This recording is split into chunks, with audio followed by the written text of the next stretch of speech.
Bapak Ketua Ikatan Iwakop atau Ikatan Komplek Pasundan Permai, Ikatan Komplek Warga Pasundan Permai. Yang kami hormati Bapak jajaran kepengurusan Mushola At-Taqwa. Yang kami hormati Bapak para sesepuh agama, para alim ulama, tokoh masyarakat, para jemaah yang insya Allah dirahmati Allah sekalian, serta ibu-ibu, adik-adik, dan anak-anak yang kami cintai.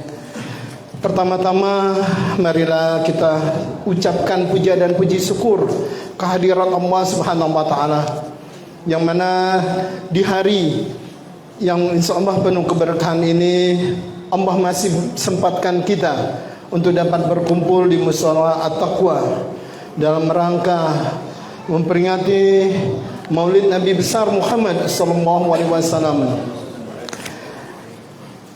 serta begitu banyak nikmat yang Allah berikan kepada kita yang tidak dapat kita sebutkan satu persatu. Semoga Allah akan senantiasa merahmati kita, memberikan kita rahmat dan hidayahnya untuk kita semua sekalian.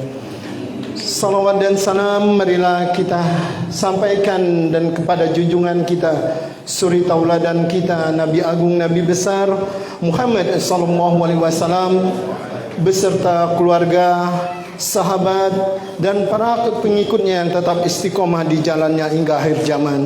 Semoga kita semua kelak akan mendapat syafaat dari Rasulullah sallallahu alaihi wasallam.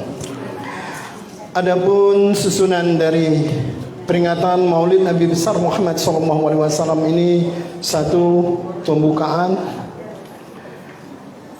dua, pembacaan ayat suci Al-Quran yang nantinya akan disampaikan oleh Ustadz Sofyan Sa'ari; tiga, ceramah agama, yaitu dengan topik meneladani akhlak serta meningkatkan kecintaan kita kepada Rasulullah SAW, yang nantinya akan disampaikan langsung oleh Al-Mukarram Al-Ustadz Haji Muhammad Iqbal Harun LC.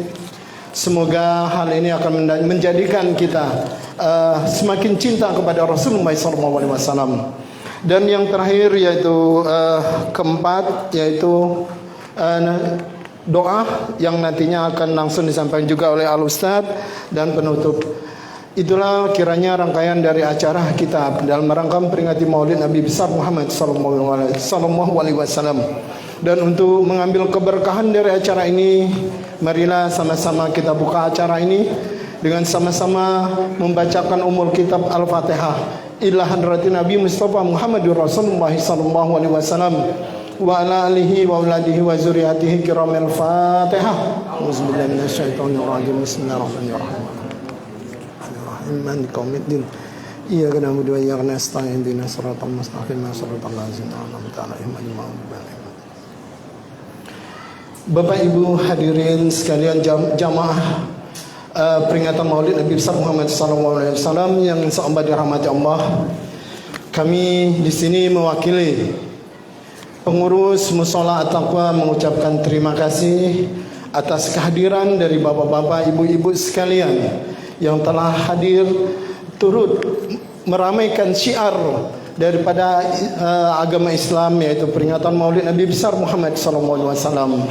Di sini juga kami mewakili pengurus mengucapkan terima kasih yang sebesar-besarnya kepada pihak-pihak yang telah terlaksananya pelaksanaan Maulid ini. Semoga kita semua akan mendapatkan balasan dari Allah Subhanahu wa taala. Dan marilah kita menginjak pada acara kedua, yaitu pembacaan ayat suci Al-Quran yang akan disampaikan oleh Ustadz Sofyan Sa'ari. Kepada Ustadz Sofyan Sa'ari kami persilakan.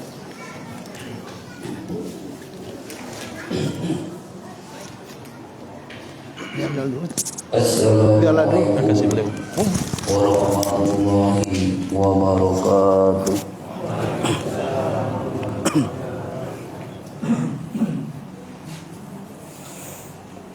A'udzu billahi minasy syaithanir rajim.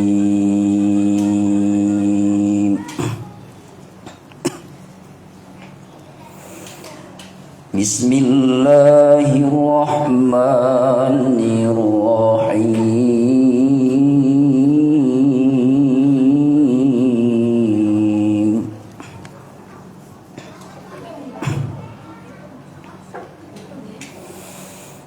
Wa ma Muhammadun illa rasul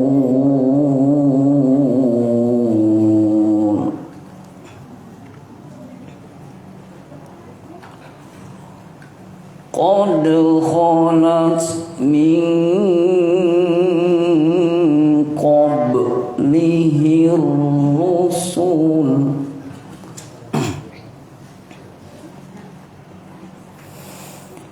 apa imma kutilan qulib ala abqabikum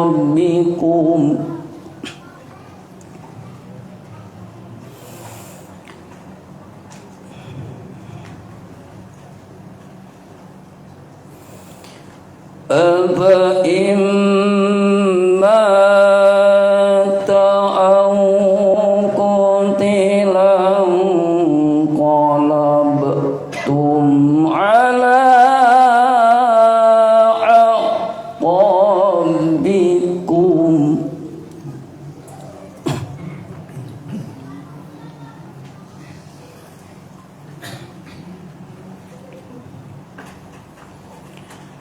wa man yanqalib ala aqibaihi falan yadurrallaha syai'an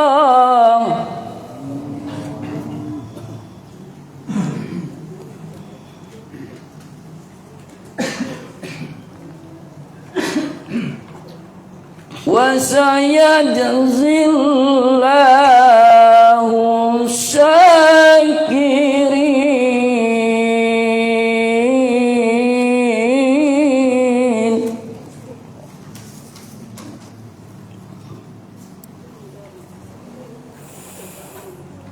wa ma kana li nafsin an tamuta illa biiznillahi kitaban muajjala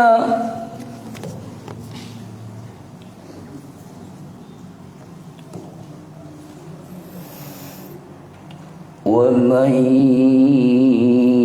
yurid sawaban dunya nu'tihi minha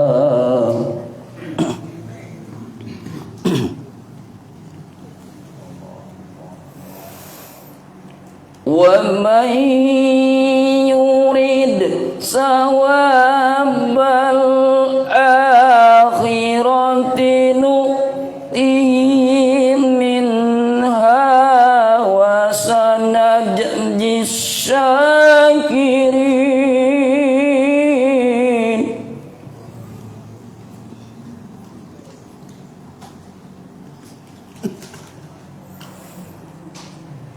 wa sanajzi syakirin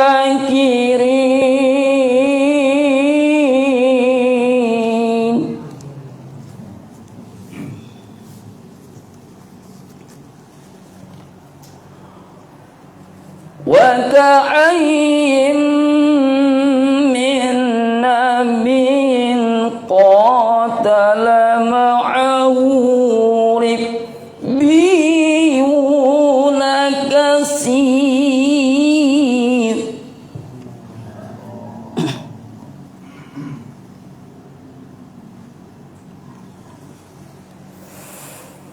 wa ma wahanu lima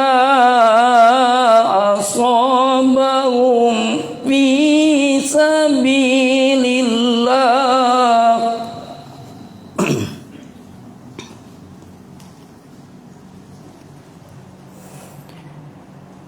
fi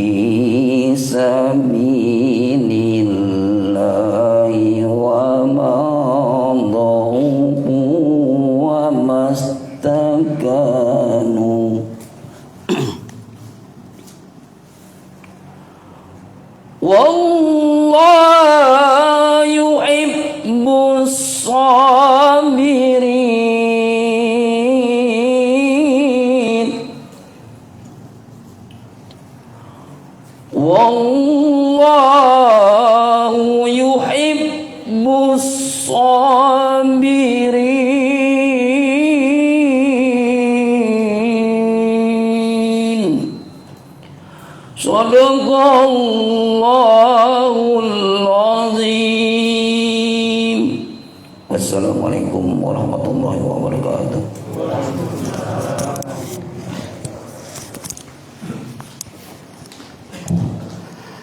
Waalaikumsalam warahmatullahi wabarakatuh. Sadaqallahul azim. Maha besar Allah dengan segala firman-Nya. Semoga baik yang membaca ataupun kita semua yang mendengar akan mendapat balasan pahala dari Allah Subhanahu wa taala. Acara selanjutnya yaitu acara inti dari peringatan Maulid Nabi besar Muhammad sallallahu alaihi wasallam, yaitu ceramah agama yang akan disampaikan langsung oleh Al-Mukarram Al-Ustaz Haji Muhammad Iqbal Harun LC. Kepada beliau kami persilakan, dan nanti tolong Ustaz ditutup dengan doa sekalian.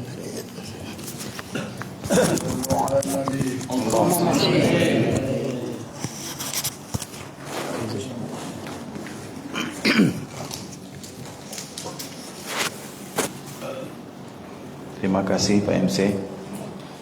Bismillahirrahmanirrahim. Assalamualaikum warahmatullahi wabarakatuh.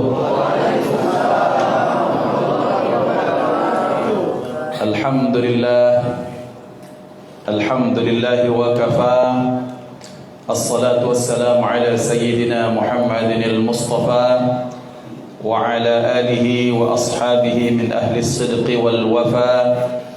أشهد أن لا إله إلا الله وحده لا شريك له وأشهد أن سيدنا ونبينا محمدا عبده ورسوله من لا نبي بعده اللهم صل وسلم على سيدنا محمد مفتاح باب رحمة الله عدد ما في علم الله صلاة وسلاما دائمين بدوام ملك الله وعلى آله وصحبه اللهم رب اشرح لي صدري ويسر لي أمري واحلل عقدة من لساني يفقه قولي سبحانك لا علم لنا إلا ما علمتنا إنك أنت العليم الحكيم اللهم ارزقنا فهم النبيين وحفظ المرسلين وإلهام الملائكة المقربين اللهم أغننا بالعلم وزينا بالحلم وأكرمنا بالتقوى وجملنا بالعافية لا حول ولا قوة إلا بالله العلي العظيم والحمد لله رب العالمين. Hadratal muhtaramin yang saya hormati, wabil khusus Bapak Ketua Masjid Nurul Huda Kalidoni, mudah-mudahan beliau sehat walafiat, pengurus Musalla At-Taqwa beserta jajaran, Bapak dan Ibu, masyarakat di sekitar musalla, jamaah musalla At-Taqwa, orang-orang tua kita, Bapak Ibu yang dimuliakan Allah Subhanahu wa taala, yang kita semua senantiasa berharap pandangan nazrah kasih sayang ridha Allah Subhanahu wa taala, amin Allahumma amin. Para remaja masjid, kemudian anak-anakku yang dicintai, saya cintai karena Allah. Wabil khusus salam ta'zim juga, salam mahabbah kepada teman-teman kami rombongan Majlis Al-Imdad dari Lorong Abadi. Bapak Ibu dimuliakan Allah, bersyukur kehadirat Allah atas segala nikmat, bahwa terus terang kita baru pertama ini berjumpa, tapi kita dipertemukan karena semata-mata mahabbah, cinta karena Allah, ditautkan dengan kalimat la ilaha illallah Muhammadur Rasulullah, maka kita berjumpa malam hari ini. Mudah-mudahan perjumpaan ini adalah perjumpaan yang menjadi bagian dari ibadah kita yang bernilai dan diperhatikan, dinilai serta menjadi asbab ridha Allah Subhanahu wa taala.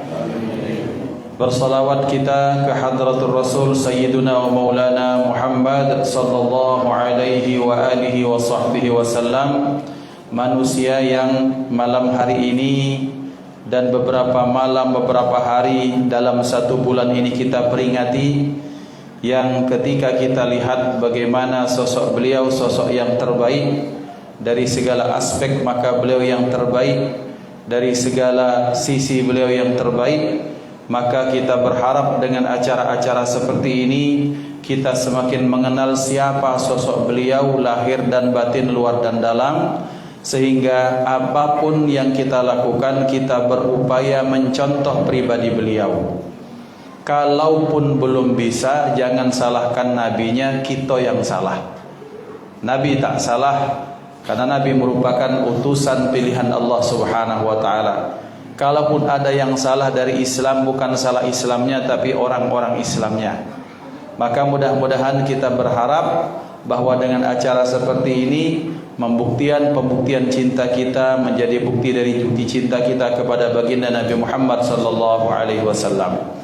Mudah-mudahan salawat dan salam juga terus Allah limpahkan kepada keluarga beliau, kepada para sahabat, kepada pengikut, kepada umat, dan termasuklah kita di dalam bagian tersebut. Amin Allahumma amin. Bapak Ibu dimuliakan Allah, mohon maaf kalau memang sekarangnya kami berdua sedikit terlambat karena tadi memang ada rutinan di rutinan mingguan di Masjid Darul Muttaqin di Kuto. Kemudian tadi agak sempat nyasar ke sawah dikit, ya, dicari musola malah lorong buntu, mundur lagi. Ternyata kita salahkan bibi mapnya, ya, bukan salah yang kirim, bukan. Bapak Ibu dimuliakan Allah Subhanahu wa taala. Alhamdulillah bahwa bicara tentang maulid dengan tema meneladani sosok akhlak baginda Nabi Muhammad sallallahu alaihi wasallam, maka kita akan terus merasa haus, merasa kekurangan, merasa penasaran siapa sosok yang kita peringati maulid itu. Beliau adalah orang yang mahmudun fil ardi wa mahmudun fis sama. Beliau orang yang sempurna lahir batinnya. Beliau terpuji di langit, juga terpuji di muka bumi ini. Bapak Ibu dimuliakan Allah Subhanahu wa taala. Terus berulang saya sampaikan, kalau kita cari nama siapa yang paling banyak dijadikan nama untuk diberikan kepada anak, itulah nama Muhammad atau Ahmad. Membuktikan beliau adalah pribadi atau sosok yang menjadi inspirasi bagi kita semua. Di dalam masjid ini, tolong tunjuk tangan yang nama Muhammad ada berapa? Muhammad, Ahmad, ada Ahmad. Masya Allah. Baru semusola kecil ini. Kalau kita masukkan orang sepelembang hangat ini, betapa banyak yang nama Muhammad atau Ahmad. Itu baru Ahmad, Muhammad, belum Hamid, belum Mahmud, ada Toha, ada Yasin. Nabi itu banyak sekali namanya.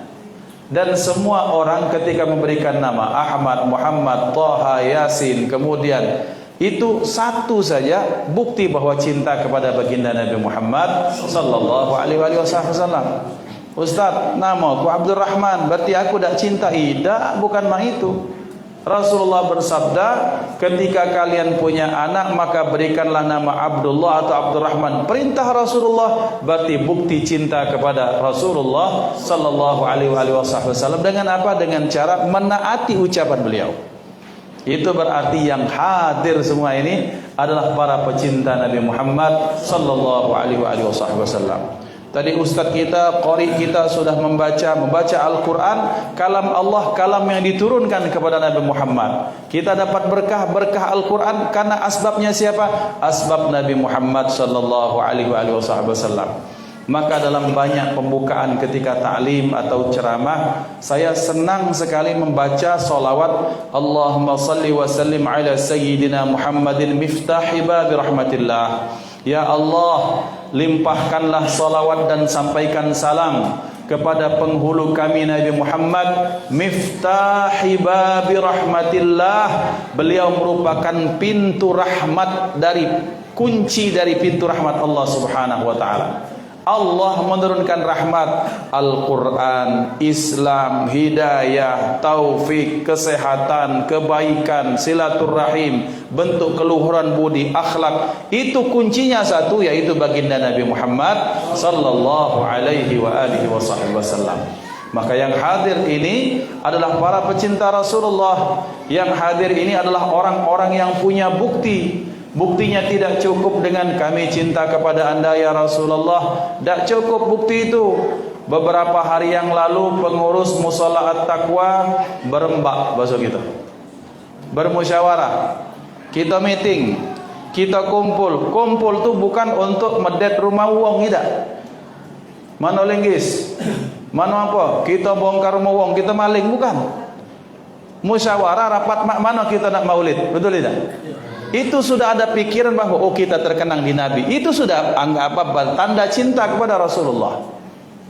Oke, kita punya sepakat, kita cari penceramah. Ada wong jahat, besar, hitam, pesek, namanya Muhammad Iqbal Harun. Perut besar, awak gemuk, makan kuat misalnya. Nah, datang wongnya, kita pilih dia. Oh, itu apa? Itu cuma perantara be. Alasannya kita pengen dengar tentang Nabi Muhammad sallallahu alaihi wasallam. Tanda cinta. Kan datang, oh tidak apa, jangan datang baik. Kita ngundang wong, kita pupuan, CK. Siapa yang mengadakan jeruk? Siapa mengadakan kotak? Tak tahu mungkin setelah ini kalau ada nasi minyak. Siapa yang mengadakan nasi minyak? Misalnya, mendekati ada tak? Besok berarti ada. Nah, misalnya mana ada? Minggu kan biasanya banyak nasi minyak. Nah, berarti itu kan keluar modal, keluar tenaga, ada gula, ada kopi, ada perkumpulan. Itu semua dilakukan motifnya satu, cinta kepada baginda Nabi Muhammad sallallahu alaihi wasallam. Nah, motif ini, pembuktian ini membuktikan bahwa Nabi Muhammad adalah orang yang istimewa di hati kita. Dan selama ada orang yang mengistimewakan Nabi Muhammad dalam hatinya, maka orang tersebut akan diistimewakan Allah Subhanahu wa taala. Karena mengapa? Karena Rasulullah sallallahu alaihi wasallam pribadi yang amat sangat disayangi Allah, dicintai Allah, diistimewakan Allah. Kita kalau sayang Pak maini bela, aku punya kucingku sayang. Ada kawan-kawan, Ustaz Allah kebagus kucingnya. Aku agam sama wong itu. Saya senang kepada orang itu. Kenapa? Karena dia senang sama kucing saya. Kira-kira seperti itu. Ustaz Allah kebagus rumahnya Ustaz, Allah mau kasih segala macam. Senang saya sama orang itu karena dia senang dengan rumah saya.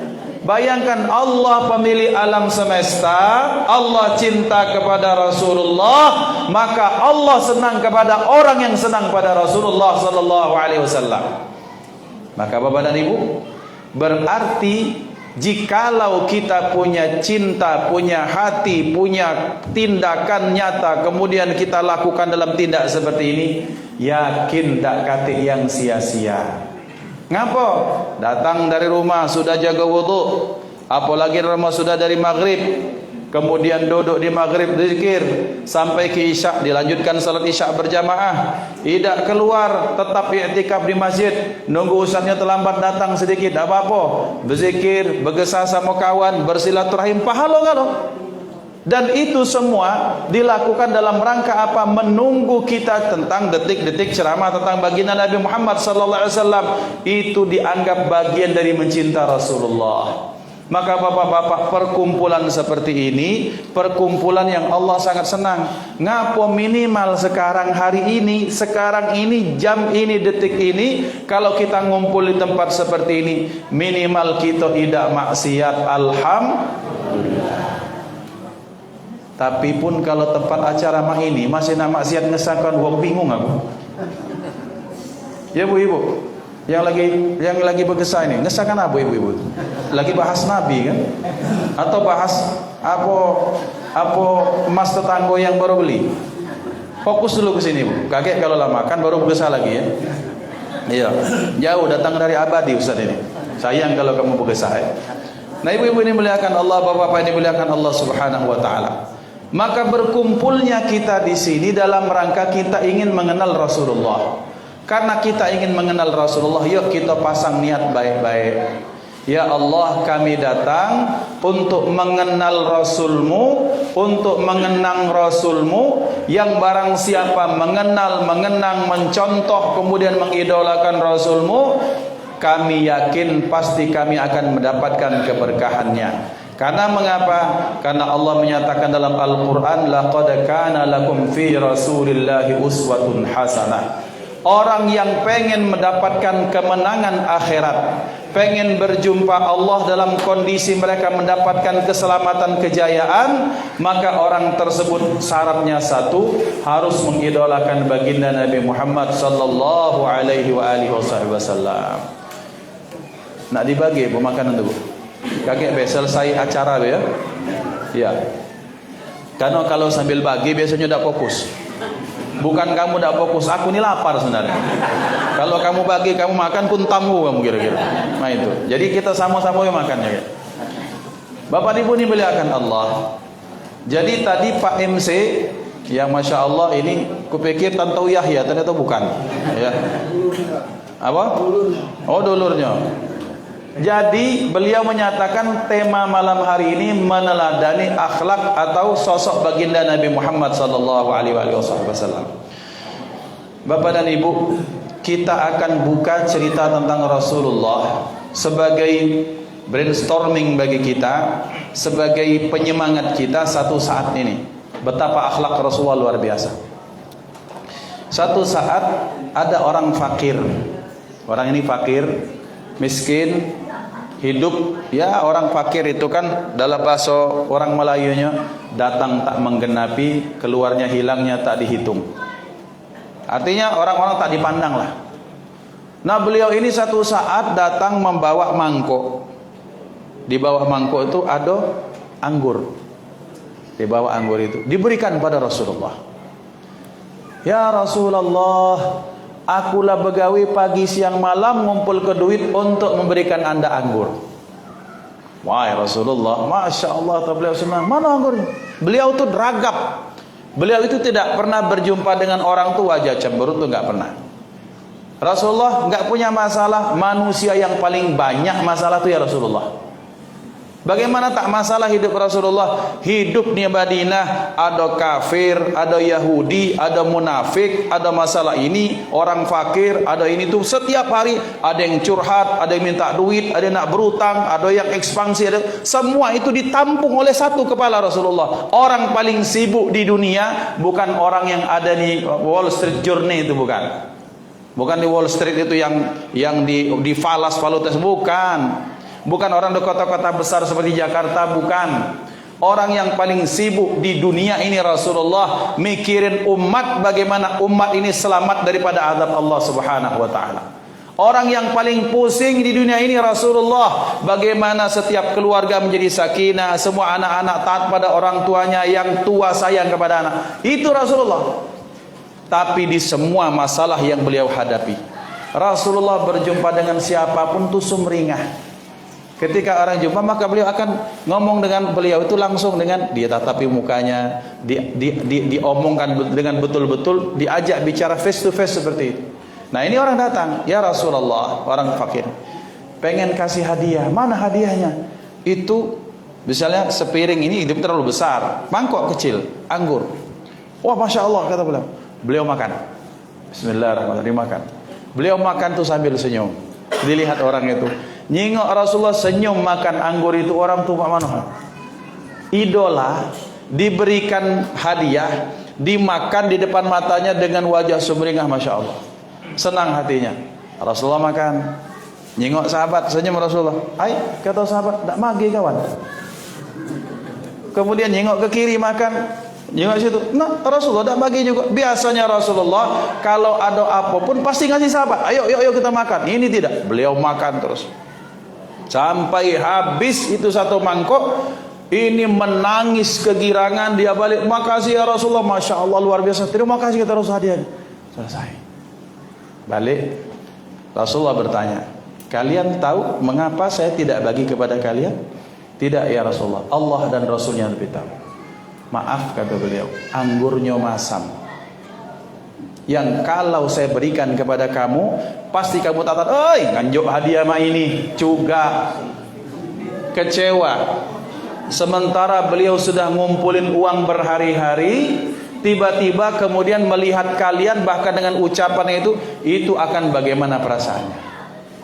Maka ikhwan dimuliakan Allah, itu Rasulullah akhlaknya seperti itu.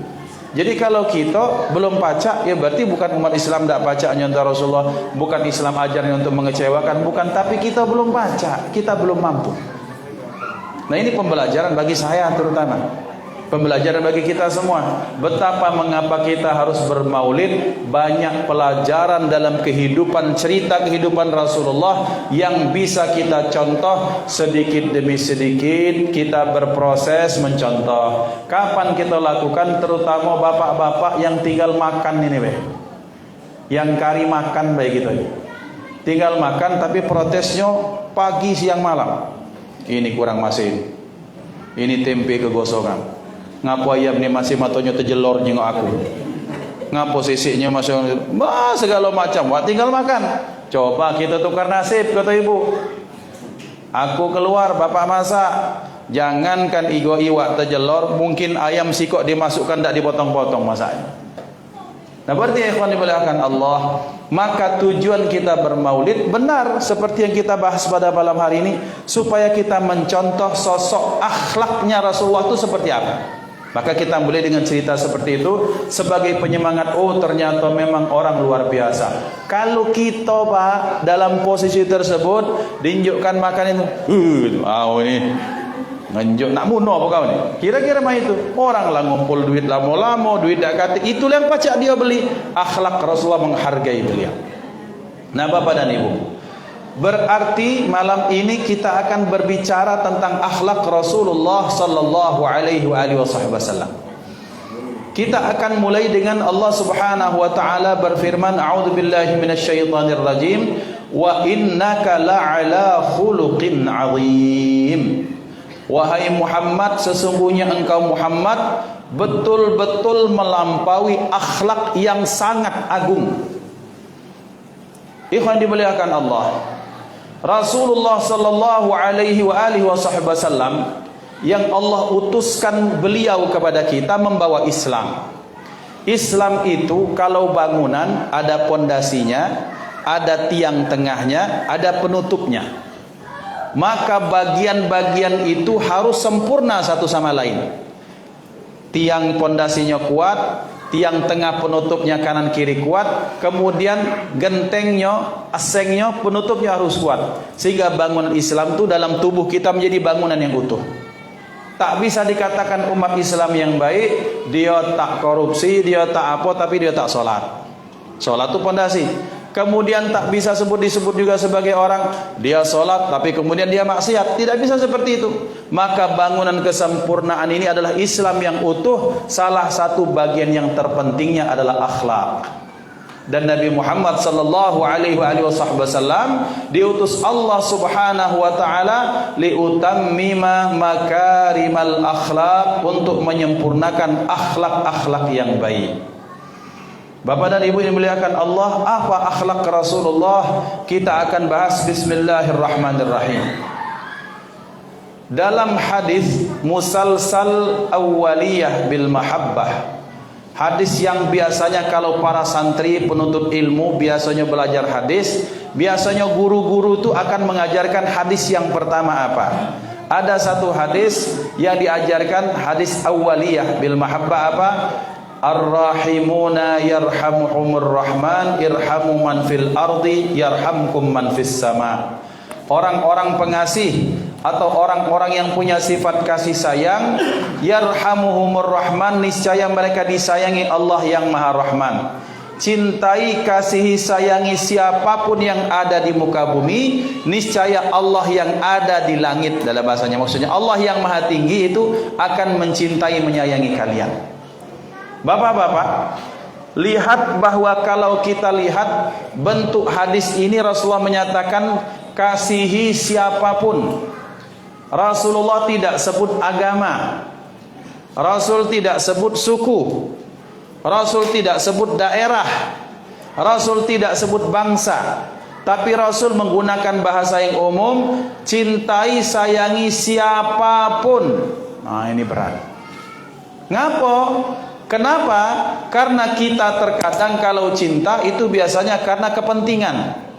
Ini orang memberikan kepentingan kepada saya. Kepentingan pertama, karena saya kenal, karena tetangga, karena keluarga, karena rekan bisnis. Kenapa sayang? Oh, karena 2024 saya pengen dapat suaranya. Sayang. Tapi Rasulullah tak punya kepentingan itu semua. Kepentingan beliau itu cuma satu, menyampaikan nilai kasih sayang dan bagaimana supaya semua umat manusia, umat beliau ini, karena terhitung semenjak Rasulullah diangkat jadi nabi dari kata-kata Iqra bismi rabbikal ladzi khalaq, hari itu beliau jadi nabi dan rasul, maka siapapun hari itu yang hidup dan lahir hari itu sampai hari kiamat adalah umat beliau. Dan beliau punya tanggung jawab untuk menyelamatkan semua umat beliau. Maka beban beliau itu berat, Pak. Berat beban beliau Rasulullah. Maka beban beliau itu adalah pertama menyampaikan nilai kasih sayang universal. Kasihi, cintai siapapun yang ada di muka bumi, niscaya Allah yang maha tinggi akan menyayangi kalian. Nah bapak-bapak, kita terkadang ngapo kita akrab karena kawan main gaplek, kawan satu komplek, beda komplek, bukan komplek kami itu. Nah sudah bukan komplek kami. Rasul tak mengenalkan itu kepada kita. Oh masjid sana Nurul Huda, kita ni musola takwa, beda gitu. Tak kata yang beda, semuanya kalau tidak satu agama maka kita satu bangsa. Tak satu agama, tak satu bangsa, kita sama-sama manusia, kata Rasulullah. Maka berarti beliau mengajarkan, kalau kata orang Jawa, bagaimana nguwong ke uwong, memanusiakan manusia, dan itu merupakan nilai yang paling tinggi yang diajarkan Rasulullah sallallahu alaihi wasallam. Bagaimana cara memberikan kasih sayang yang sempurna kepada siapapun, lintas batas, generasi, lintas ini, lintas itu. Maka sifat kebaikan yang diajarkan beliau universal. Maka bapak-bapak, ketika dalam sejarah tercatat orang-orang yang ketika terjadi pertemuan PBB pertama sampai muncul ada konsensus di Jenewa, itu diambil dari mana? Mengambil dari nilai-nilai Piagam Madinah. Piagam Madinah bagaimana? Baca pakai sejarah, googling, cari bagaimana nilai-nilai Piagam Madinah. Piagam Madinah adalah piagam kesepakatan yang ditandatangani oleh Rasulullah beserta orang-orang Madinah. Ada Aus, Khazraj, ada orang Nasrani, orang Yahudi, yang semuanya satu punya kewajiban yang sama untuk menjaga Madinah supaya rukun damai, saling hormat menghormati satu sama lain. Ketika ada pihak musuh dari luar menyerang, maka kita bahu-membahu untuk menjaga Madinah. Itu konsensus Madinah, Piagam Madinah.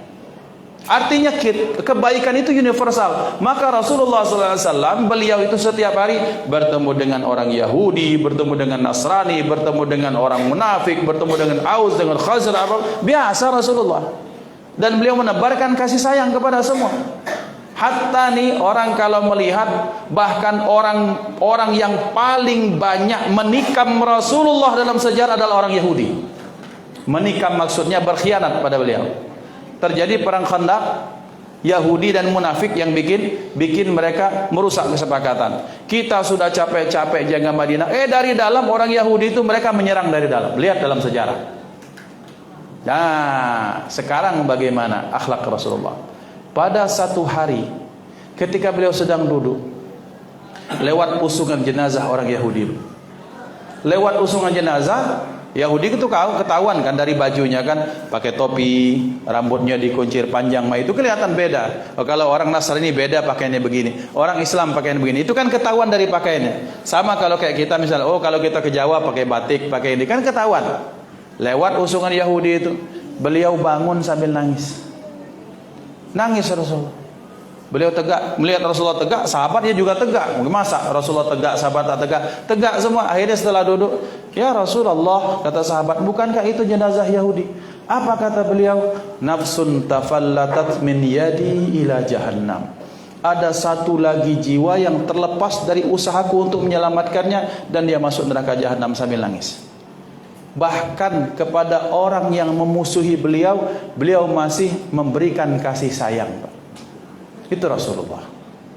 Yang kedua, akhlak Rasulullah, penyayangnya minta ampun. Penyayangnya luar biasa. Satu saat di perang Uhud. Di perang Uhud itu, saat itu umat Islam sudah menang. Nah, tapi ketika melihat umat Islam sudah menang, musuh sudah lari tunggang langgang meninggalkan perbendahar banyak, harta-harta ghanimah.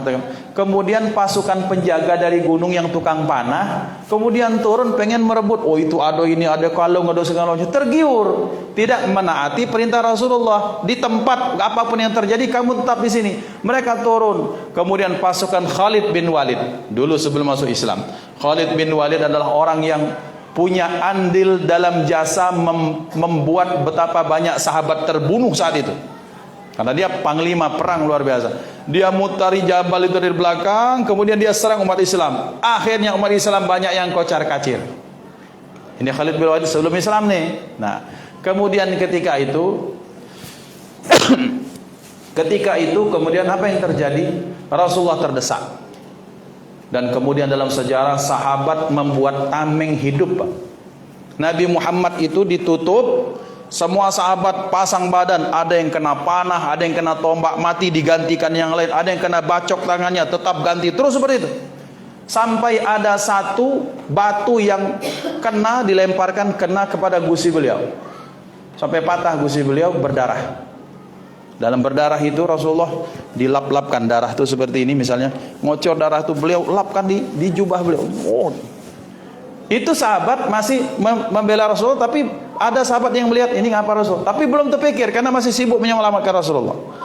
Selesai, semua sudah aman, semua sudah itu, Rasulullah selamat. Ditanya, ya Rasulullah, tadi ketika kita terdesak, kulihat ketika Anda sedang berdarah-darah, saya lihat Anda itu sibuk ngelapin darah yang ada di tubuh itu, kenapa ke jubah? Tadi kata Rasulullah, ketika sedang terdesak seperti itu, saya dengar malaikat penjaga gunung ini ngomong, ya Rasulullah, satu saja setetes darah yang jatuh ke muka bumi ini, maka kami akan turun tangan untuk menghancurkan semua musuh. Dan aku tak mau itu terjadi. Terdesak, nyawa terancam, kemudian musuh menyerang, kemudian untuk kupatahkan atau kusarungkan. Lah, kata Rasulullah, sebagaimana engkau membantu pasukanmu dulu, sekarang tugasmu adalah untuk menjayakan Islam. Maka Khalid bin Walid diberikan gelar Saifullahil Maslul, pedang Allah yang terhunus. Artinya siap saya tahankan darah itu jangan sampai jatuh. Akhirnya kemudian semuanya bisa memenangkan, dan selanjutnya musuh-musuh yang mantan musuh semuanya masuk Islam. Beberapa tahun kemudian, lihat kasih sayang Rasulullah. Yang ketiga, Rasulullah punya sifat pemaaf yang luar biasa. Bapak dan Ibu, pemaafnya Rasulullah itu bukan alang kepalang. Karena kenapa pemaafnya Rasulullah? Kalau beberapa malam yang lalu saya ceritakan bahwa Rasulullah itu kan sering diludahi, itulah sering kita dengar. Ini satu saat di akhir-akhir hayat beliau, beliau dihadiahi apa? Beliau dihadiahi satu paha kambing. Ternyata satu paha kambing itu ada seorang wanita Yahudi di Madinah yang naruh racun ular hitam di situ, atau racun yang sangat mematikan, yang siapapun makan pasti mati. Rasulullah makan, maka beliau muntah darah. Dalam sejarah, beliau kemudian sakit, kemudian beliau dibekam, diobati beliau, kemudian ya, akhirnya sembuh. Setelah itu berapa saat sembuh. Akhirnya wanita ini dipanggil, diinterogasi. Apa? Rasul bertanya, wahai ibu, benar kamu yang naruh racun? Benar, kata. Kenapa ibu? Katanya, aku wahai Muhammad, alasanku cuma satu. Kalau kamu memang Nabi dan Rasul, dalam kepercayaan kami, kamu pasti tak akan mati gara-gara racun ini. Tapi kalau kamu bukan Nabi dan Rasul, memang aku dari dulu pengen membunuh kamu wahai Muhammad. Ngomong diinterogasi sengak main ini. Orang Umar bin Khattab tuh, Rasulullah, izinkan saya penggal sekarang ini wanita ini. Biarkan, kata Rasul. Akhirnya itu ibu dimaafkan. Bayangkan, yang kalau orang biasa makan domba itu yang ada racunnya itu mati sepugasan, bahasa kami di dusun. Mati adaan, mempempe adaan kan, diulen-ulen langsung digoreng. Itu adaan lillahi ta'ala itu namanya. Makanya pempeknya pempek adaan. Pempek langsung. Ini mati adaan, Pak. Mati, tapi Rasulullah karena beliau Nabi, wallahu ya'simuka minan nas, ya Muhammad, Allah yang menyelamatkanmu dari keburukan-keburukan manusia. Maka ini wanita Yahudi dilepaskan, dimaafkan oleh Rasulullah. Kira-kira men kita dalam posisi itu, oi, kupagasku niku selesai 12 dem, Mbak. Lihat, itu makanya kita tidak jadi nabi. Bukan nabi, alih-alih bahkan sahabat beda. Untung kita jadi umat. Ngapo nak berhadapan dengan orang-orang seperti ini butuh hati yang sangat besar. Dan Nabi Muhammad sallallahu alaihi wasallam itu pemaafnya minta ampun luar biasa. Jadi pembelajarannya, kalau kita cak difitnah, ada lawang ngomong belakang kita biasa baik. Hidup ini Pak, tak pacak lepas dari pembenci dengan pecinta. Sudah kurang sempurna apa akhlak Rasulullah, banyak musuh beliau. Kurang baik apa Rasulullah? Banyak yang pengen menghilangkan nyawa beliau. Apalagi kita ini bangun subuh kadang-kadang, terus ngumpul dia tuh banyak alasan. Kita nak gotong royong, aku sakit boyok. Kita nak 17-an, aku lagi bokek. Nak maulid, aku lagi nak berangkat healing. Banyak alasan sehingga kita kalau digesahkan uang biasa baik, karena memang mungkin kita kesalahan kita memang ada. Rasul itu tidak ada kesalahan, Pak. Minus kesalahan beliau. Pribadi sempurna itu banyak pembencinya. Jadi kalau kita dihina, kita dibully, jangan merasa, aduh saya ini terzalimi, jingok-jingok dulu, jok mungkin kau tuh mau sering nyakati uang. Iya, merasa paling, saya ini terzalimi, saya ini sudah hidup, baca dulu diri, bekacau gitu ini nyingok ayo, mana getah basah ada di kita, pendendam ada di kita, galak ngumpati orang ada di kita, uang marah di kita, merasa terzalimi. Nah itu bingung aku nak ngomongnya mana. Ya kan dimuliakan Allah. Jadi mengapa kita membaca sejarah Rasulullah? Supaya kita membandingkan Rasul jadikan kaca, kita jadikan objeknya. Oh berarti sangat jauh. Berarti kalau kita misalnya ada orang yang ngomongin kita dari belakang, biasa bela, memang aku banyak jahatnya, minta tolong, tapi kalau nak ngomongan dengan aku langsungnya. Njuk tahu di mana salah aku, di mana kita empat mata, tolong kasih tahu, aku akan terima dengan baik. Itu luar biasa. Daripada kau ngesahkan ku di belakang, kau ghibah, pahalamu habis, aku yang kelemahan. Ikan mah itu. Karena kenapa? Orang bapak-bapak kalau pengen nasihat, tolong kasih tahu langsung. Empat mata. Kalau ngasih tahu dari rame-rame, takut mungkin aku malu, dak lemak, harga diriku mungkin depan istri, depan anak mungkin malu. Yuk kita bertempat empat mata, bukan untuk berbala, bukan, tapi betul-betul untuk mencari kebaikan. Nah itu job, itu tuh jos. Jadi orang yang pengen memberikan masalah kebaikan seperti itu. Jadi kalau ada yang mungkin ada yang merasa orang mungkin dak seleo sama kita, dak negur, dak apa, biasa baiklah. Mungkin bahkan ada yang menjelek-jelekkan, santai baik. Rasul baik santai. Berarti kita harus lebih santai. Kenapa? Karena kesalahan kita lebih banyak dibandingkan Rasulullah. Nah, Bapak dan Ibu, itu pemaafnya Rasulullah. Yang berikutnya sabarnya Rasulullah, Masya Allah. Sabarnya Rasulullah, Bapak dan Ibu, harus menghadapi. Rasulullah itu membagi harinya itu kadang menjadi 3. Sepertiga itu maksudnya waktunya sepertiga untuk Allah, sepertiga untuk keluarga, sepertiga untuk umat. Keluarga beliau kan banyak. Kemudian waktu ibadah beliau luar biasa. Bertemu kemudian nanti ketika turun di masyarakat macam-macam. Ada yang seperti Sayyidina Abdullah bin Umi Maktum datang, butuh Muhammad. Waktu zaman dulu di awal-awal, tolong ajari aku Islam. Wah ini kita lagi sibuk ada tamu, pokoknya singgonya ajari aku Muhammad. Akhirnya Rasulullah kemudian berpaling pada dia, tetap fokus kepada orang itu. Ditegur Rasulullah, abasa wa tawalla an ja'ahul a'ma wa ma yudrika la'allahu yazzakaru aw tanfa'u dzikra. Bahwa Muhammad abasa wa tawalliya, dia berpaling dan bermuka masam ketika datang orang buta kepadanya untuk minta diajarkan agama. Saat itu Rasulullah sedang menemui delegasi kepala-kepala suku. Kepala-kepala suku di Arab nih, Pak. Kalau suku tuh seperti ini mainnya. Seperti di Papua, di mana-mana yang punya suku. Satu kepala suku ngucapin syahadat, semua anggotanya itu berapa ratus, berapa ribu, mereka wajib syahadat. Jangan zaman dulu kan, ada istilah pemilihan kapan. Saya kok kepala suku di Papua milih, seluruh anggotanya milih presiden yang satu. Nah lihat. Nah Rasulullah berpendapat seperti ini. Ketika kepala-kepala suku ini datang, beberapa 5-6 orang, berarti ada 6 suku. Bayangkan kalau satu suku 100, berarti 600 orang bisa potensi masuk Islam.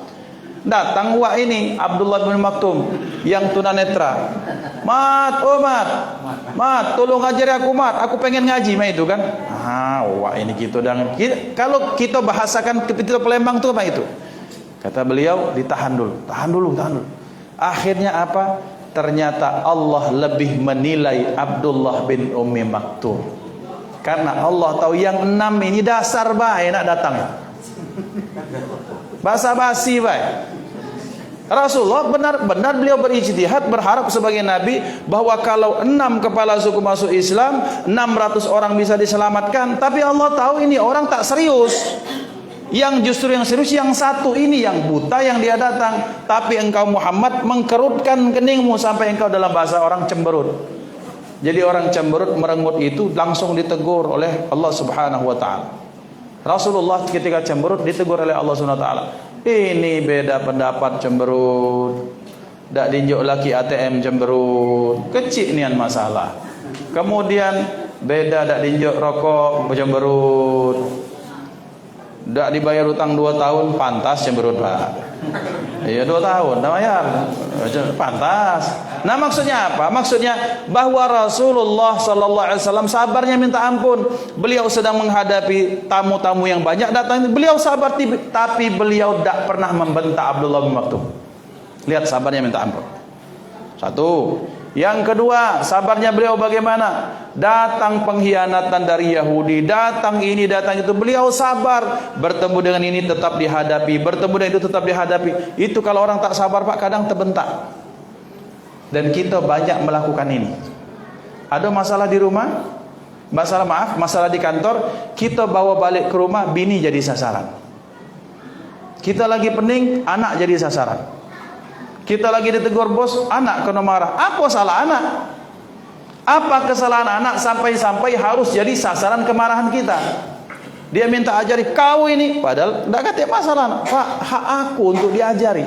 Bapak berkewajiban untuk mendidik saya. Tiba-tiba gara-gara masalah di kantor dibawa balik ke rumah, anak yang jadi sasaran. Berarti kita belum sabar. Rasulullah menempatkan kesabaran pada tempatnya. Sabar Pak, 23 tahun berdakwah. Bagaimana tidak sabar ketika Rasulullah ini kasus berikutnya. Sabarnya Rasulullah. Beliau kan punya paman, salah satu paman namanya Abu Lahab. Abu Lahab ini, tahu lahab? Lahab itu bukan lahab makan, bukan. Lahab itu menyala-nyala. Api yang bergejolak itu namanya lahabun. Nah, lahibeh kata orang-orang, lahab. Maka istrinya namanya Auraq kalau tidak salah. Itu luar biasa menyokong suami. Jadi ketika Rasulullah sallallahu alaihi wasallam kan masih ditinggal di Mekah. Ketika tinggal di Mekah, setiap musim haji, orang-orang dari Madinah, dari Yaman, dari Syria, dari mana-mana, dari Hadramaut, dari Yaman datang itu apa? Untuk melaksanakan haji mereka bikin tenda. Ya, dari tenda jauh kan dari tempat masing-masing bikin tenda. Ini tenda orang Madinah, ini kafilah haji orang. Jadi haji itu dari zaman dulu orang Arab sudah haji ke kota Mekah, Pak. Tapi hajinya beda-beda, nanti kita ceritakan makin dia. Nah, ketika itu Rasulullah datang masuk ke tenda orang Yaman. Assalamualaikum, saudara kami orang Yaman. Karena orang Arab semuanya bersaudara, satu nenek moyang. Saudara, perkenalkan nama saya Muhammad, anak Abdullah. Tapi saya diutus Allah untuk menyampaikan, menyelamatkan ini, menyampaikan nilai-nilai agama Nabi Ibrahim yang terdahulu. Dijelaskan tentang ini. Selama beliau menjelaskan itu, datang tiba-tiba Abu Lahab dari belakang. Tak usah galak, ceritanya didengar. Ini ponakanku, dia ini orang gilo. Mainin budak ini. Budak ini tak waras. Sepanjang Rasulullah ceramah, sepanjang Abu Lahab mengacau beliau. Rasulullah tak pernah datang mana? Ke mana lain? Ke tenda yang lain. Ke tenda yang lain pun seperti itu. Rasul menjelaskan ke tenda orang mana? Ke orang-orang Syam, orang Palestina, orang Syria, orang Lebanon, orang Jordan. Sekarang kan 4 Syam itu. Maka beliau jelaskan itu tentang Islam. Datang Abu Lahab ke tempat itu juga. Tak usah percaya ini keponakanku, dia gilo, dia sakit ayan di segala macam. Dia ini orang yang terganggu mental jiwanya. Tidak usah percaya omongannya. Kita Pak, walaupun mamang menkenemanan, selesai juga. Tapi Rasulullah sabar. Masuk ke terus beliau seperti itu sampai selesai. Abu Lahab balik, Rasulullah balik, tetap seperti itu. Beliau memaafkan dan bersabar atas apa? Atas penghinaan dan provokasi dari uaknya dewek. Uaknya dewek musuhnya. Bukan wong jauh. Orang yang menjadi pamannya, menjadi kakak dari ayah beliau. Tapi sabarnya Masya Allah. Berikutnya, satu saat sudah sering Abu Lahab ini pengen mencelakakan Rasulullah. Kemudian Abu Lahab menyampaikan cerita, tolong panggil ponakanku Muhammad, tolong obati aku sakit. Oh, pura-pura sakit, padahal Abu Lahab sudah bikin perangkap. Sudah bikin perangkap, dikedoknya lubang, ditutupnya pakai kayu-kayu. Padahal di sana tuh sudah ada racun, sudah ada duri, sudah ada beling, sudah ada apapun. Yang kalau Rasulullah melangkah, blok, selesai itu, minimal luka, kalau tidak mati. Kalau tidak luka, beliau meninggal. Hitungan Abu Lahab. Ketika, oh mat, tolong mat, sini mat, katanya kan, aku sakit. Rasulullah husnudzan, tapi ketika melangkah ditahan oleh malaikat Jibril. Tahan Muhammad, dia sedang menjebak. Maka apa yang terjadi? Rasulullah balik, mat, tolong mat, aku sakit. Akhirnya blok, dia campak dewek ke dalam lubangnya dewek. Tambah sakit nian. Yang tadi sakit-sakitan, sekarang sakit nian. Maka muncul hadis Rasulullah, man hama haulal hima yushaku ayyaqa fiha. Barang siapa yang membuat lubang, ditakutkan dia akan masuk ke dalam lubang perangkapnya sendiri. Nah, Rasulullah tahu setelah dikasih malaikat Jibril, dimaafkan, Pak. Betapa ternyata di saat yang lain, bahwa satu saat Rasulullah sedang pengen sholat di depan Ka'bah. Abu Lahab naik pucuk Ka'bah, tahan. Dalam riwayat ini, tolong ingatkan saya kalau saya salah, Abu Lahab kemudian dia mau melontarkan batu dari pucuk itu, nanti akan ditimpakan dilempar dengan batu yang besar dari atas Ka'bah. Rasulullah sedang mau rukuk saat itu, tapi tahan. Itu orang lari ribut. Nabi tidak tahu. Nabi sholat dengan khusyuk, orang laju lempar ke lah. Akhirnya terdiam, selesai. Kenapa? Dilihatnya ketika dia mau melempar, tiba-tiba ada makhluk yang besar yang ketika dia lempar, dalam pandangan dia siap untuk menghantam Abu Lahab. Tidak jadi. Setelah Rasulullah kasih tahu, dan beliau maafkan. Betapa sabarnya Rasulullah. Ikhwan dimuliakan Allah. Jadi berarti ternyata Rasulullah adalah pribadi yang kebaikan akhlaknya patut kita contoh. Pantas kalau kita maulud tiap malam tidak akan habis membahas tentang Rasulullah. Karena memang peri kehidupan beliau itu emas berlian permata dari setiap sisi kehidupan beliau. Apalagi akhlak beliau yang berikutnya, hifdzul lisan. Hifdzul lisan, dalam salah satu maqalah Sayyidina Utsman bin Affan menyatakan ini. Hifdzul lisan adalah apa? Kemampuan menahan lisan untuk tak menyakiti menyakiti perasaan orang lain. Satu saat bapak-bapak, tentang hifdzul lisan, ya. Rasulullah sallallahu alaihi wasallam itu mengajarkan kepada sahabat, hati-hati dengan lisan kalian, karena lisan itu akan sangat berbahaya. Bagus dia, tapi kalau tak mampu maka dia akan berbahaya. Beliau bersabda, barang siapa yang mampu menjaga antara dua rahangnya, yaitu lidah, dan yang menjaga antara dua pahanya, kehormatannya, admanulahul jannah, kata Rasulullah, maka aku akan jaminkan untuk orang tersebut surga Allah Subhanahu wa taala. Barang siapa yang mampu yang menjaga antara dua rahangnya dengan dua pahanya, maka aku akan jaminkan, aku yang minta kepada Allah supaya orang itu dimasukkan ke dalam surga. Nah, Rasulullah sallallahu alaihi wasallam, Pak, tentang masalah menjaga lisan itu sangat luar biasa. Sayyidina Utsman bin Affan menyatakan, aku telah mempunyai melihat semua jenis teman, tapi kata beliau, aku tak pernah melihat teman yang terbaik dari apa? Hifdzul lisan, menjaga lidah, menjaga lisan. Jadi Bapak dan Ibu, teman terbaik ini berarti bukan dalam bentuk manusia. Teman terbaik adalah yang pertama, kemampuan kita untuk menjaga lisan kita, jangan sampai ngomong yang menyinggung perasaan. Nah, Rasulullah sallallahu alaihi wasallam banyak sekali kesempatan kita nak ngolah ke orang, tidak ngolah. Satu saat di dalam ayat fakulu washrabu hatta yatabayyana lakumul khaytul abyadu minal khaytil aswadi minal fajr. Tentang puasa, orang diperbolehkan makan itu kalau dia melihat al khaytul abyadu minal khaytil aswadi minal fajr, bahwa makan minumlah kalian sampai kelihatan benang putih daripada benang hitam. Ini kan bahasa kiasan. Maksudnya benang putih itu fajar shadiq, kemudian apa benang hitam itu waktu malam. Jadi kata Rasulullah bahwa kalian diperbolehkan makan selama itu malam, tapi kalau sudah masuk waktu siang tak boleh makan lagi. Zaman dulu ada sahabat, dia buat sikok puntalan benang putih, sikok puntalan benang hitam. Puasa dia tidur dijengok, dibuka bantal terjengok. Bantal, oh yang putih masih belum makan. Kemudian dijengok, oh ada terjengok yang pertama benang hitam, makan dia siang hari. Sampai kasus ini pada Rasulullah. Apa kata Rasulullah? Allah kan lebak bantalmu. Bahasa itu. Hebatnya bantalmu. Tidak, Allah kebuyan kau. Nah ini Palembang tidak. Oi loloh kau ini. Kita Rasulullah tidak. Oi Allah kan hebat bantal kau. Allah kecak lebak bantal. Maksudnya, oi pikiran kau ini pendek nian bahasa yang wajib.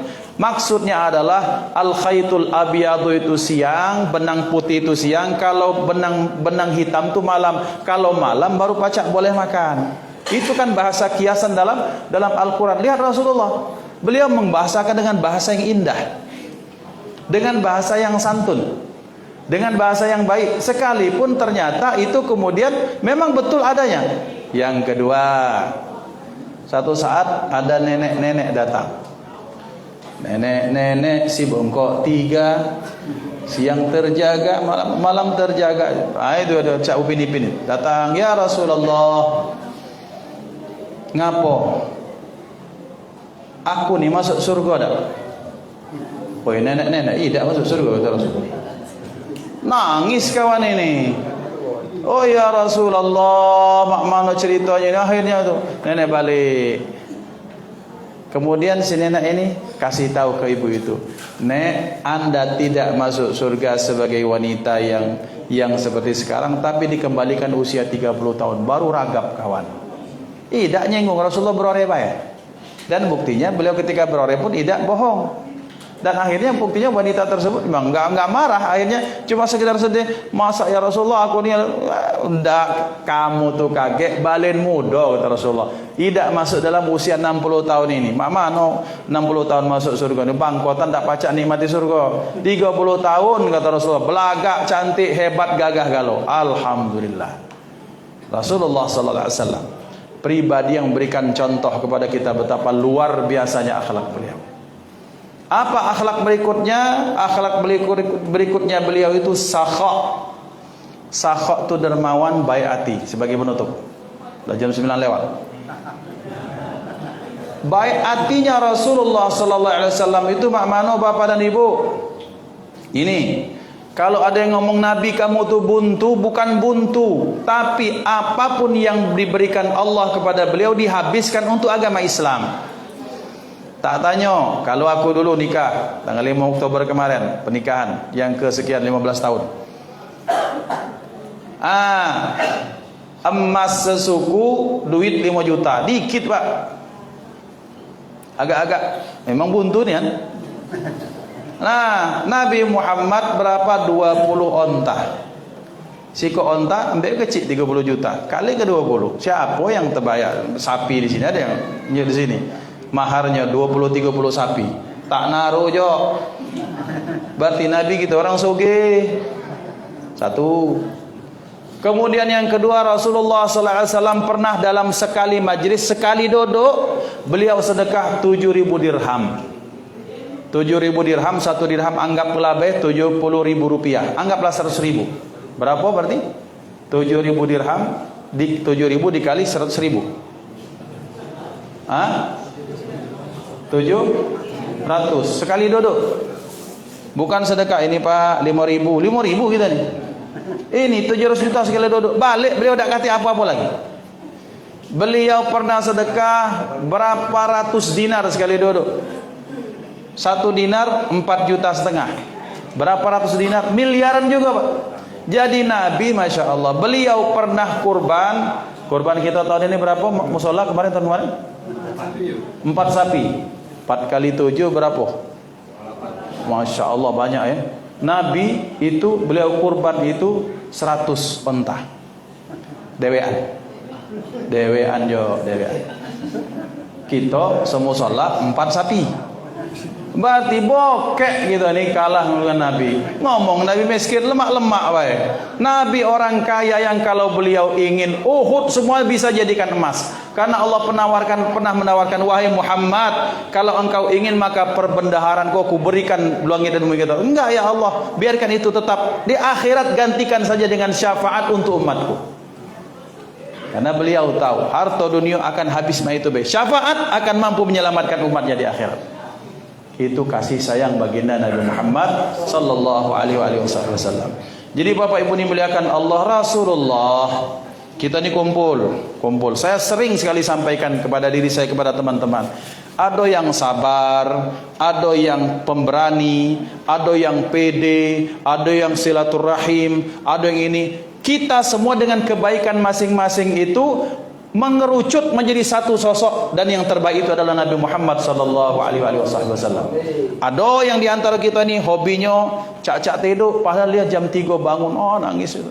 Tidak dikasih tahu, hatta istrinya tak tahu. Ada di sini, insyaallah ada. Ada di sini yang dia tidak kuat tahajudnya, tapi sedekahnya tidak ngejuk tahu orang rumah. Di sini ngasih, di masjid ini ngasih, di sini ngaji. Ada yang seperti itu. Ada tahajud tak kuat, puasa tak kuat. Apa yang dia silaturahim ke mana-mana. Ada yang suka cari majlis. Semua kebaikan kita tuh bisa melakukan sesuai dengan hati kita kemana. Jodoh-jodohan kebaikan. Tapi bapak-bapak, semua lini kebaikan kalau kita bariskan 1, 2, 3, 4 sampai 100 kebaikan itu, maka ranking satunya adalah Nabi Muhammad sallallahu alaihi wasallam.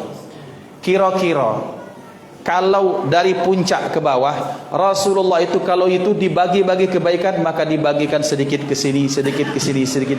Dan termasuklah kita dapat sedikit kebaikan Rasulullah sallallahu alaihi wasallam. Dan kita dalam rangka untuk meningkatkan kebaikan itu, kita mengadakan maulid, belajar tentang sosok kepribadian beliau. Semakin kita kenal beliau, maka kita mengatakan betapa hebatnya Rasulullah, dan betapa kita harus lebih banyak lagi belajar mencontoh kebaikan-kebaikan beliau. Sehingga ketika kita sering membandingkan antara kita dengan Rasulullah, maka kita punya hiburan, Pak. Apa hiburan kita? Wahai Muhammad Iqbal, kalau engkau difitnah, Rasulullah lebih hebat fitnahnya dibandingkan engkau. Ente tak kata apa-apanya. Muhammad Iqbal, kau pernah kelaparan, Nabi Muhammad pernah 3 bulan tak pernah masak di rumahnya. Muhammad Iqbal, kalau engkau ditinggalkan bini misalnya meninggal, Nabi Muhammad ditinggalkan istri cinta Khadijah. Wahai Muhammad Iqbal, kau banyak bandingkan dengan Rasulullah, maka kita akan mengatakan, ya Rasulullah, betapa malu. Ternyata aku ni terlalu baper, merasa paling susah, merasa paling dizalimi. Nabi Muhammad biasa baik. Maka berarti pembelajaran kita adalah Nabi Muhammad sallallahu alaihi wasallam, sosok yang kita harus belajar, uswah, qudwah, idola, inspirasi, motivator, kebaikan, contoh, apapun itu, maka kita kembalikan kepada Rasulullah. Kalau kita nak malas sedekah, rasa bokek segala macam, Rasulullah sedekahnya Masya Allah. Kalau kita merasa belum kuat puasa, Rasulullah puasanya Masya Allah. Kalau kita belum punya semangat sholat, Rasulullah seperti ini. Jadi intinya apa? Ketika ada Rasulullah, maka kita punya penyemangat, Pak. Bahwa penderitaan kita belum apa-apa, kesusahan kita belum apa-apa, galaunya kita belum apa-apa, menderitanya kita belum apa-apa kalau dibandingkan Rasulullah. Dan kadang yang paling malu, Pak, menderita kita gara-gara dunia, sementara Rasulullah menderitanya untuk umat dan akhirat. Kita menderita ngapo? Stres, belum pacak terbeli motor CBR baru, belum terbeli Ninja, senggol dong, minimal maksimal, selebeo. Itu yang bikin kita stres. Ternyata padahal Rasulullah ketika beliau sedih itu kenapa? Ngapa umat ini belum bisa silaturahim, ngapa umat belum ini. Jadi beda sedihnya, beda penderitaannya, sikap penderitaan untuk kebaikan, sementara kita menderita untuk mencari dunia, tambah sedih kita sebenarnya. Kita kemudian semacam motivasi bagi kita, yuk kita pelajari banyak-banyak peri kehidupan kita. Insya Allah kita akan diselamatkan dalam rumitnya dunia ini dan panjangnya hisab di akhirat, insya Allah. Mudah-mudahan muaranya semua yang hadir, kita semua dijadikan umat yang dipandang oleh Allah, umat yang mencinta Rasulullah sallallahu alaihi wasallam. Cinta kita tulus kepada Rasulullah. Ya Rasulullah, kami hadir ke sini ya Rasulullah adalah untuk mengenangmu. Ya Rasulullah, kami hadir di sini adalah untuk pengen kenal dengan sosokmu ya Rasulullah. Ya Rasulullah, dengan keterbatasan ilmu kami ya Rasulullah, tapi kami punya semangat apapun yang kami pelajari, maka kami ingin mengamalkannya ya Rasulullah. Maka mudah-mudahan kita semua dijadikan umat yang mengidolakan Nabi Muhammad sallallahu alaihi wasallam. Istri kita adalah pribadi yang mengidolakan istri Rasulullah sallallahu alaihi wasallam. Anak-anak kita pribadi-pribadi yang mencontoh kesolehan Rasulullah, keluarga serta sahabat beliau. Amin Allahumma amin. A'udzubillahi minasyaitonir rajim. Bismillahirrahmanirrahim. Alhamdulillahirabbil alamin. Allahumma shalli wa sallim ala sayyidina Muhammadin nurikal sari wa madadikal jari wa jama'na bihi fi kulli atwari wa ala alihi wa sahbihi nur. Allahumma ja'al jam'ana hadha jam'an marhuma wa tafarruqana min ba'dihi tafarruqan ma'suma wa la taj'al fina wa la minna wa la ma'ana syaqiyyan wa la mahruma. Allahumma hdina bihudak waj'alna mimman yusari'u fi ridak wa la tuwallina waliyan siwak wa la taj'alna mimman khalafa amraka wa 'asak wa hasbunallahu wa ni'mal wakil. Ya Allah, ya Tuhan kami, ampunlah kami, ampunlah dosa kami, ampunlah dosa kedua orang tua kami ya Allah. Muliakan orang tua kami ya Allah. Balas kebaikan mereka dengan pahala surga serta syafaat Rasulmu serta ridhamu ya Allah. Muliakan juga para guru kami, para pejuang kami, para pemimpin yang telah mendahului kami. Bimbing kami ke dalam jalanmu yang lurus ya Allah. Allahumma hdina siratakal mustaqim, siratal ladzina an'amta 'alaihim ghairil maghdubi 'alaihim waladdallin. Amin. Ya Allah, bimbinglah kami ke dalam jalan yang Kau ridai, jalan orang telah Engkau berikan nikmat kepada mereka ya Allah. Mereka para nabi, anbiya, siddiqin, syuhada dan salihin, dan bukan jalan orang-orang yang sesat dan orang-orang yang Engkau murkai ya Allah. Rabbana zalamna anfusana wa illam taghfir lana wa tarhamna lanakunanna minal khasirin. Allahumma rabbana adkhilna mudkhala sidqin wa akhrijna mukhrija sidqin waj'al lana min ladunka sultanan nasira. ربنا آتنا في الدنيا حسنة وفي الآخرة حسنة وقنا عذاب النار وصلى الله على سيدنا محمد وعلى آله وصحبه وسلم والحمد لله رب العالمين. Sebagai penutup Bapak dan Ibu, bahwa kita harus sering minta maaf kepada Rasulullah. Maafnya bagaimana? Bahwa ya Rasulullah, kita minta maaf bahwa kadang-kadang ada orang yang membenci Islam gara-gara perlakuan kita. Padahal Islam dan Rasulullah terlepas daripada itu semua. Kalau ada yang membenci kita, maka mungkin wajar karena kesalahan kita. Tapi kalau yang kita sedih adalah mereka mengkaitkan bahwa oh ini umatnya Muhammad, maka kita katakan Nabi Muhammad tak pernah salah. Kamilah yang salah ya Rasulullah, kami yang salah, gara-gara kami maka engkau menjadi tercoreng. Ya Allah, maafkan kami, gara-gara kami maka Islam menjadi tercoreng. Maka berarti tugas kita sebaik mungkin mulai malam ini dan seterusnya kita berjanji untuk memperbaiki diri kita masing-masing, wabil khusus saya pribadi, untuk menjaga nama baik Islam, menjaga nama baik Rasulullah sallallahu alaihi wasallam. Sekali lagi, Islam dan Rasulullah terlepas dari keburukan-keburukan kita. Yang salah adalah kita, yang kurang adalah kita. Tapi kalau baik, itu karena kebaikan itu diwariskan Allah dan Rasulnya untuk kita. Maka tugas kita sama-sama untuk menjunjung derajat tinggi kemuliaan Islam, menjunjung marwah, harkat, martabat dan nama baik baginda Nabi Muhammad sallallahu alaihi wasallam, dan mudah-mudahan kemudian kelak kita bisa menembus itu dengan syafaat baginda Nabi Muhammad sallallahu alaihi wasallam. Mohon maaf atas kesalahan, kepada Allah kami mohon ampun. Usikum nafsi bittaqwallah. Wassalamualaikum warahmatullahi wabarakatuh.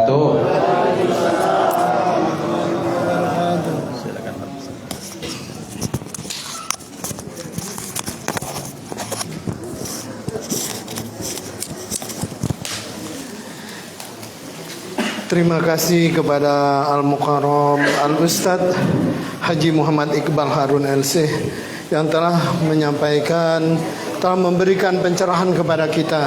Semoga kita semua akan dapat menjadikan sifat-sifat Rasulullah SAW sebagai teladan hidup bagi kita, dan menjadikan kita dapat lebih cinta kepada Rasulullah SAW.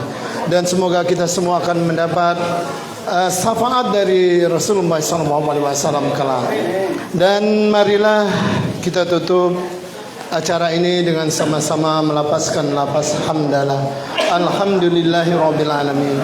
Kami selaku pembawa acara mau mengucapkan mohon maaf yang sebesar-besarnya jika ada kekurangan baik itu dalam hal kata-kata ataupun hal-hal yang lainnya, dan juga kami mewakili pengurus musala mengucapkan mohon maaf jika ada kekurangan dan hal-hal yang lain yang kurang pantas. Kami akhiri wabillahi taufiq wal hidayah. Wassalamualaikum warahmatullahi wabarakatuh. Waalaikumsalam warahmatullahi wabarakatuh.